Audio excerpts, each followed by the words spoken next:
네, 이제 개장까지 13분여 남았습니다. 이슈엔에서 계속해서 시장 전략 세워드리고 있는데요. 미국 중앙은행이 시장의 예상대로 기준금리를 동결했습니다. 앞서 지난 10월까지 세 차례 금리를 내리고 추가 인하는 없을 것이라던 입장 그대로였습니다. 이제 시장의 관심은 오는 15일로 예정된 미국의 중국에 대한 추가 관세 연기 여부입니다. 관련해서 전문가와 자세히 짚어보도록 하겠습니다.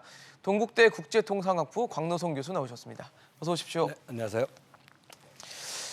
교수님, 일단 저희가 오늘 FOMC보다 미중 합의, 그래서 일단 FOMC는 종료가 됐기 때문에 미중 합의에 대해서 좀 자세히 짚어보려고 하는데요. 그래도 오늘 FOMC 종료에 대해서 어떻게 좀 보셨는지 궁금합니다. 예상대로 올해 이제 세 차례 금리 인하는 이미 했고요.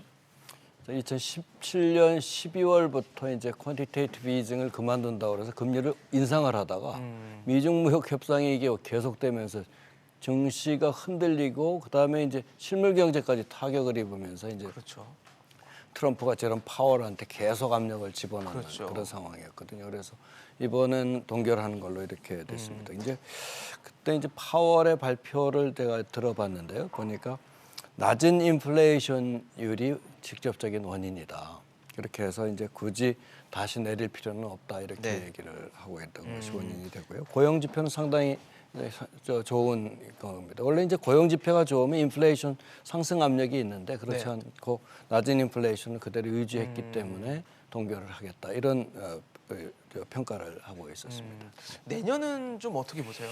이게 이제 내년 경제 전망치를 보여주는 게 이제 점도표라고 FOMC에서 연준 위원들이 이제 내년 걸 표시를 하는 찍는 거죠. 건데요. 그 점도표를 통해서 보면 동결 기조가 이어질 것이다라는 전망이 아주 지배적인 그런 의견이었습니다. 그래서 그렇다면 내년도 그냥 동결이다, 더 이상 내리지 않는다 이런 얘기는 앞으로 이게 좀 불투명은 하지만 그렇다고 그렇게 경제가 이제 악화될 것은 아닌 것이 아니냐라는 얘기에서 어떻게 보면 연준 위원 측면에서 보면 내년 초반기에 상반기에는 1단계 합의 정도는 미중에 이루어지지 않겠느냐. 그래서 불확실성이 그만큼 제거될 걸로 예상하고 있는 것으로 보입니다.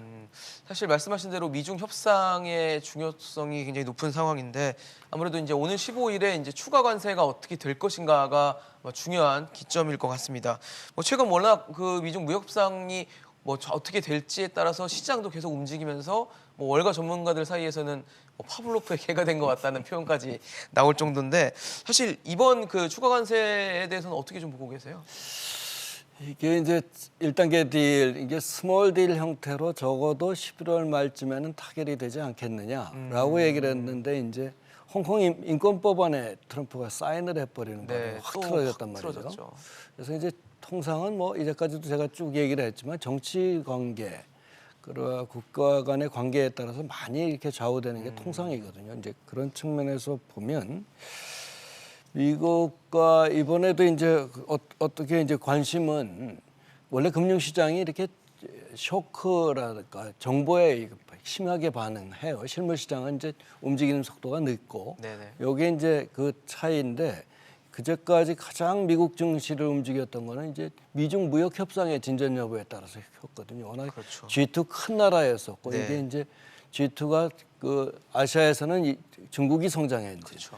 그다음에 미국과 서방에서는 미국이 성장 엔진을 하고 있었는데 이제 두 사이에 붙고 나니까 이게 이제 전체적으로 계속 거네요. 이제 큰 충격을 왔죠. 앞으로도 이런 추가 관세 시행 여부 이제 15일 날 결정된단 말이죠. 이거에 따라서 크게 또 요동칠 것 같습니다. 추가 관세를 매기게 되면 관세를 매기게 되면 내 충격파가- 충격파가 크게 되고요. 만약에 추가 관세를 매기지 않고 이제 관세 철회 스케줄에 대해서 얘기를 논한다면 상당히 좋은 반응이 나옵니다. 약간 화해 무드로 들어가는 그렇죠. 분위기겠네요. 이렇게 되면. 그렇습니다. 사실 지금 중국과 미국 워낙 지금 미중 무역 협상이 길게 이어지다 보니까 과연 둘은 뭘 놓고 지금 협상하고 있는지도 잘 포인트가 안 잡힐 때가 있는 것 같은데 한번 정리해 주시면 좋을 것 같아요. 이게 작년 7월부터 이제 본격적인 관세를 막을 내리기 올렸죠. 시작했잖아요. 그다음에 이제 8월, 9월 계속해서 올해 5월 달에는 그러면 12차 고위급 협상 마치고 뭔가 되는 것처럼 했는데 그랬었죠. 시진핑 정부에서 주석이. 35페이지 잘라내는 바람에 이렇게 왔단 말이죠.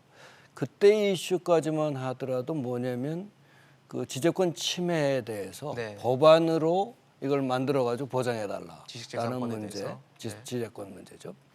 그 다음에 이제 두 번째 이슈는 그 과연 중국 제조 2025에 의한 국산화 지원, 그래서 그거에 대한 지원을 정부가 지원을 통해서 이걸 하겠다는 보조금 문제였었거든요. 네. 그 두 가지 문제에서 이게 이제 국가의 산업 정책이라는 주권에 관련되는 문제다. 그리고 법안 제정을 해서 보장하라는 건 우리 법안을 왜 그 남의 나라에서 강요를 하냐 이렇게 해서 이제 잘린 문제가 주권 문제가 대두돼서 어렵게 된 것이 사실이고요. 지금 이제 1차 스몰 딜에서는 이제 기본 방향은 잡혔어요. 뭐냐면 미국산 농산물을 사주고 네. 그 다음에 이제 기존 관세를 철폐를 해주고. 근데 이제 관세 철폐가 미국 입장에서는 유지나 네. 그 다음에 조건부로 그 중국이 하는 행동을 보고 조건부로 이제 이 기존 추가 관세를 철회해주겠다는 네. 얘기고, 그 다음에 중국은 바로 우리가 미국 농산물을 사줄 테니 추가 관세 없던 걸로 하자라는 스케줄에 이제 문제가 있었던 것이 사실이죠. 그래서 이번에도 과연 기존 추가된 관세율을 어떻게 인하할 것이냐는 인하 방식이 문제가 될 것 같고, 네. 그다음 미국 농산물 구매 규모가 뭐 500억 달러로 갔다. 홍콩 민주화법도 인권법 통계하니까 안 주겠다, 구매 추가 구매 안 하겠다고 그랬다. 그러게요. 그러니까 요 구매 규모를 아예 문서화로 약속해달라. 숫자를 박아서 아예. 네, 숫자를 아예 박아달라. 요게 네. 이제 지금 주요 이슈로 되고 있는 걸로 보도가 되고 있습니다. 사실 이제 뭐 관심은 미중 무역 협상이 언제쯤 뭐 하다못해 스몰 딜 합의가 언제 될 것인지 아니면 최종 타결이 언제 될 것인지가 관심일 텐데, 중국 쪽에서는 뭐 내년도 한 2분기 정도는 돼야지 아주 기초적인 수준의 뭐 스몰 딜 합의가 될 것이라는 얘기도 나오는 것 같고, 미국 쪽에서는 뭐 내년 대선이 미국 대선이 11월에 있기 때문에 대선 때까지는 좀 지지부진한 상황이 이어지지 않을까라는 얘기들도 나옵니다. 교수님께서는 이게 어느 정도까지 계속 좀 이어질 것으로 보고 계신가요? 안타깝게도 이제 경제가 얼만큼 침체되느냐 이것 때문에 그것이 결정될 것 같고요. 기본적으로 이제 원래 이제 11월 달에 에이펙 정상회담이 있었잖아요. 네. 이게 이제 무산이 되는 바람에 그러니까요. 미중 정상회담이 이제 스케줄이 없어져 네. 버렸단 말이죠. 불가피한 그렇다면 상황이었죠, 사실. 그런 상황에서 그러면 내년 1월에 있는 다보스 포럼이 분기점이 되지 않을까. 그때는 이제 미중 정상이 참여를 할 거니까. 예, 같이 만날 수 있으니까. 그때 분기점이 될 것으로 보는데 네. 이게 예측하는 게 참 어려웠던 게, 제가 지난번에 예측 잘못했잖아요. 12차 회담 때 이거 될 거라고 그랬다가 근데 이거. 워낙 그 당시에는 될 분위기처럼 그랬었죠. 흘러갔기 때문에 그러다가 갑자기 네. 이게 툭 잘라져가지고 네, 저렇게 생각지도 했으니 못한 카드가 또 나오니까. 홍콩 인법과도 마찬가지 네. 상황이죠. 그래서 이런 이슈가 해서 참 조심스럽기는 변수도 한데 많고요. 네. 내년에 미국 대선이 있기 때문에 대선 전국으로 들어가게 되면 이제까지 트럼프가 자랑했던 경제 실정, 이것이 이제 경제 성과로 보여주는 어떤 딜은 있을 것이 아니냐. 근데 그렇겠네요. 시기는 확실치 않지만 네네네. 트럼프가 결정적으로 어떤 타격을 입을 그런 시점에서는 스몰 딜이라도 뭔가 보여주지 않겠냐 해서 내년에는 뭐 일정이 있을 것 같고요. 네네.